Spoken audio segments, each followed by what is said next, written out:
Jelang putusan Majelis Kehormatan Mahkamah Konstitusi, sejumlah fakta ditemukan majelis soal dugaan pelanggaran etik hakim konstitusi, mulai dari gugatan yang tidak ditandatangani oleh pemohon hingga dugaan kebohongan yang dilakukan oleh Ketua Mahkamah Konstitusi Anwar Usman. Lalu bagaimana saudara kira-kira putusan yang paling bisa diterima semua pihak? Kami akan bahas ini bersama pakar hukum tata negara dari Universitas Erlangga. Sudah ada Muhammad Saiful Aris. Selamat petang Pak Saiful, terima kasih sudah bergabung bersama kami di Kompas Petang, di Breaking News Kompas TV. Selamat petang Mbak Cynthia. Ya Pak Saiful, ini kan sejumlah fakta sebenarnya sudah ditemukan terkait dengan pelanggaran etik. Ditemukan pula oleh Majelis Kehormatan MK. Dari semua fakta-fakta ini seberapa besar sih sebenarnya kadar dari pelanggarannya?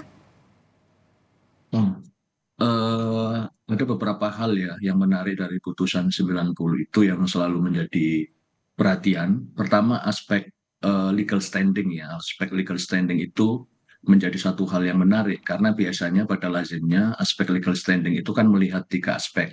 Satu dari aspek kerugian, dari penggugat itu harus jelas kerugiannya. Yang kedua ada hubungan sebab akibat, dan yang ketiga ada aspek pemulihan terhadap kerugian ini. Nah, nampaknya kalau kita baca di putusan 90, pemohon ini yang seorang mahasiswa yang bercita-cita ingin menjadi punya potensi menjadi presiden. Nah, ini kan satu kerugian yang abstrak gitu kan. Ya. Artinya ini kan belum sesuatu kerugian yang real.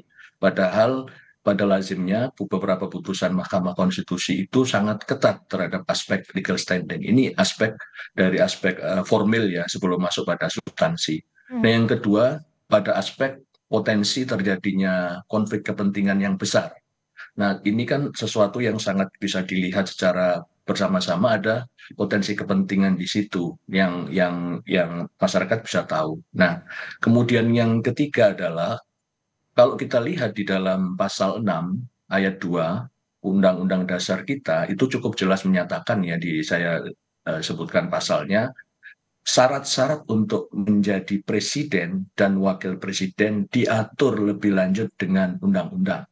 Jadi tidak ada perdebatan dari bunyi pasal 6 ayat 2 Undang-Undang Dasar kita, itu jelas menyatakan bahwa kewenangan dari ketentuan untuk mengatur lebih lanjut syarat presiden dan wakil presiden itu ada pada pembuat undang-undang, yaitu pada presiden dan DPR. Jadi kalau dilihat dari aspek ini, nampaknya memang putusan 90 itu ada pelampauan kewenangan yang diberikan oleh Mahkamah Konstitusi. Mahkamah Konstitusi menjadi seorang positif legislator yang mengatur satu norma baru.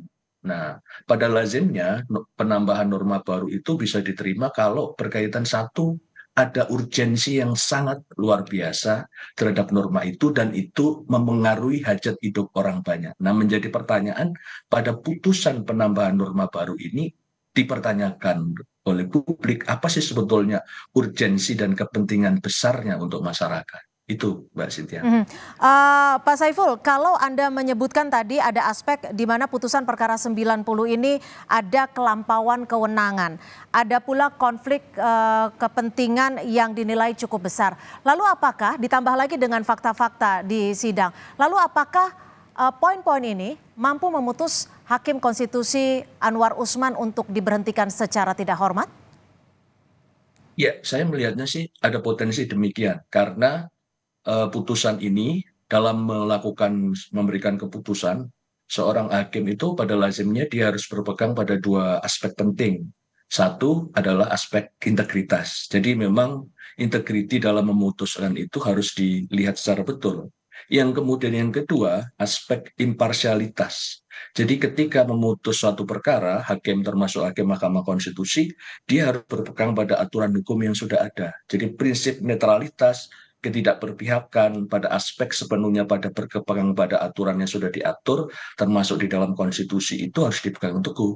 Nah, kalau itu tidak ditegakkan, maka ini menjadi satu problem berkaitan dengan kehormatan, keluhuran, dan martabat dari hakim itu sendiri. Nah, kalau kemudian problem ini tidak diselesaikan, maka nanti akan menjadi satu problem berkaitan dengan legitimasi keyakinan masyarakat terhadap apa yang sudah diputuskan oleh Mahkamah Konstitusi ke depan. Nanti akan menjadi pertanyaan, Ya. apakah kemudian publik percaya pada Mahkamah Konstitusi yang selama ini memang menjadi salah satu bagian dari sistem peradilan yang cukup dipercaya oleh publik. Ya, Pak Saiful, kita tahu bahwa Mahkamah Konstitusi ini kan memang merupakan pengadilan pertama dan terakhir yang di mana tidak ada upaya hukum lain untuk ditempuh terkait dengan putusan. Tapi bagaimana dengan permintaan pelapor, di mana salah satunya Denny Indrayana yang juga meminta MK untuk menganulir putusan perkara nomor 90 tahun 2023 ini. Apakah bisa dipenuhi? Kalau kita lihat ya, memang dalam aturan hukum itu kan ada rambu-rambu yang mengatur pada kewenangan apa dan sampai batas mana. MK memang diberikan batas kewenangan hanyalah berkaitan untuk menguji dugaan pelanggaran terhadap kode etik dan pedoman perilaku hakim. Nah, kalau MK kemudian memutus di luar kewenangan yang diberikan, ini juga akan menjadi masalah nanti. Karena memang kewenangan undang-undang itu sudah memberikan batasan itu. Tetapi bukan berarti putusan 90 ini tidak bisa dilakukan pengujian lagi.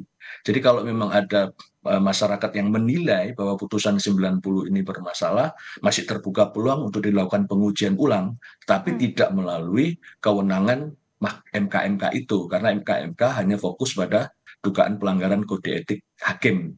Oke, seperti apa langkah hukumnya terkait dengan pengujian ulang atas putusan 90 tahun 2023? Ditahan dulu, kita akan kembali selepas jeda. Tetap bersama kami di Breaking News Kompas TV.